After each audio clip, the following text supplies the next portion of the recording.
শহরের নাম স্বরূপনগর। চকচকে আলো, কাঁচে মোড়া বিল্ডিং আর ব্র্যান্ডের ভিড়ে ভরা এক আধুনিক শহর। এই শহরের মাঝখানেই অবস্থিত ছিল স্বরূপনগরের সবচেয়ে বড় ও নামী আইফোন শোরুম, অ্যাপল ওয়ার্ল্ড। প্রতিদিন এখানে আসে বড় বড় গাড়ি, স্যুট পরা মানুষ, দামি পারফিউমের গন্ধ আর অহংকারে ভরা হাসি।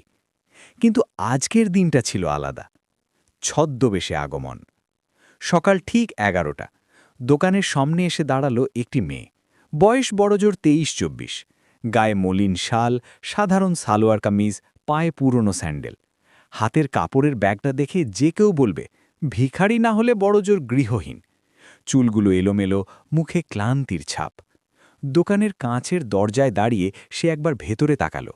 ভেতরে তখন ম্যানেজার রাঘব মেহতা, দামি স্যুট, গলায় টাই। সেলসম্যানরা ব্যস্ত গ্রাহক ধরতে। ঝলমলে আলোয় সাজানো আইফোন 15, 15 প্রো, প্রো ম্যাক্স। মেয়েটি ধীরে ধীরে দরজার ভেতরে ঢুকতেই অপমানের শুরু। এই ওখানে দাঁড়াও। রাঘব মেহতার কর্কশ কণ্ঠ। সবাই তাকিয়ে গেল। তুমি এখানে কি করছো? এটা ভিক্ষার জায়গা না, বেরিয়ে যাও। মেয়েটি শান্ত গলায় বলল, আমি একটা আইফোন দেখতে চাই। রাঘব হেসে উঠল ব্যঙ্গের হাসি। আইফোন? তোমার অবস্থা দেখেছ? খাবার জোটে না আবার আইফোন। একজন সেলসম্যান ফিসফিস করে বলল, স্যার, নিশ্চয়ই ভিক্ষা চাইতে এসেছে। রাঘব জোরে বলল, গার্ড, একে এক্ষুনি বের করো, গ্রাহকদের বিরক্ত করছ। চারপাশে থাকা লোকজন কেউ কেউ হাসল, কেউ মুখ ঘুরিয়ে নিল। মেয়েটির চোখে এক ফোঁটা জল জমল, কিন্তু গড়াল না। সে শুধু বলল, আপনি নিশ্চিত আমাকে বের করে দেবেন? রাঘব রেগে গিয়ে বলল, 1 সেকেন্ডও দাঁড়াতে দিচ্ছি না। নীরব অপমান। গার্ড তার দিকে এগিয়ে এলো। ঠিক তখন দোকানের বাইরে একটি কালো বিলাসবহুল গাড়ি এসে থামল। সবাই তাকাল। গাড়ি থেকে নামলেন এক মধ্যবয়স্ক ভদ্রলোক, তার সাথে 2 জন সিকিউরিটি। রাঘব সঙ্গে সঙ্গে সোজা হয়ে দাঁড়াল। ও স্যার, আপনি এখানে? ভদ্রলোক কিছু না বলে ভেতরে ঢুকলেন।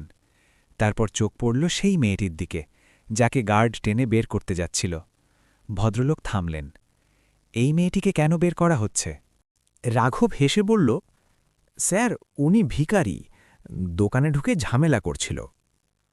ভদ্রলোক মেয়েটির মুখের দিকে তাকালেন।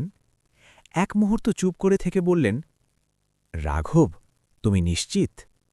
মেয়েটি এবার ধীরে ধীরে শালটা খুলল, চুল গুছিয়ে নিল। তারপর ব্যাগ থেকে বের করল একটি ফাইল আর একটি পরিচয়পত্র। ছদ্মবেশ ভাঙা মুহূর্ত। আমার নাম অনন্যা সিন। আমি এই শোরুম চেনের নতুন মালিক। চারপাশে নিস্তব্ধতা। রাঘবের মুখ ফ্যাকাশে। ভদ্রলোক বললেন, হ্যাঁ, 3 দিন আগে কোম্পানি বিক্রি হয়েছে।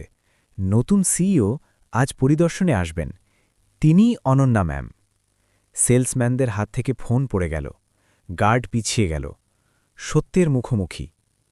অনন্যা শান্ত গলায় বলল, আমি ছদ্মবেশে এসেছিলাম শুধু একটা প্রশ্নের উত্তর খুঁজতে। এই দোকানে মানুষকে মানুষ হিসেবে দেখা হয় না পোশাক দেখে? তার চোখে এবার দৃঢ়তা। আমি আইফোন কিনতে আসিনি, আমি আচরণ কিনতে এসেছিলাম।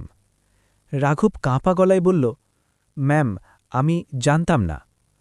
অনন্যা বলল, সমস্যাটা সেখানেই। তুমি না জানলে মানুষকে অপমান করো, আর জানলে সম্মান দাও। শাস্তি ও শিক্ষা। অনন্যা ঘোষণা করল। রাঘব মেহতা তাৎক্ষণিকভাবে বরখাস্ত। পুরো স্টাফের জন্য মানবিক আচরণ ট্রেনিং। দোকানে বোর্ড লাগবে, এখানে মানুষকে তার চেহারা নয়, তার মূল্যবোধে বিচার করা হয়। সে বেরিয়ে যাওয়ার আগে বলল, আজ আমি ভিখারি ছিলাম, কাল আমি মালিক, কিন্তু মানুষ হওয়াটা প্রতিদিনের পরীক্ষা। শেষ দৃশ্য। দোকানের বাইরে এসে অনন্যা এক বৃদ্ধ ভিখারির হাতে নিজের নতুন আইফোনটা তুলে দিল।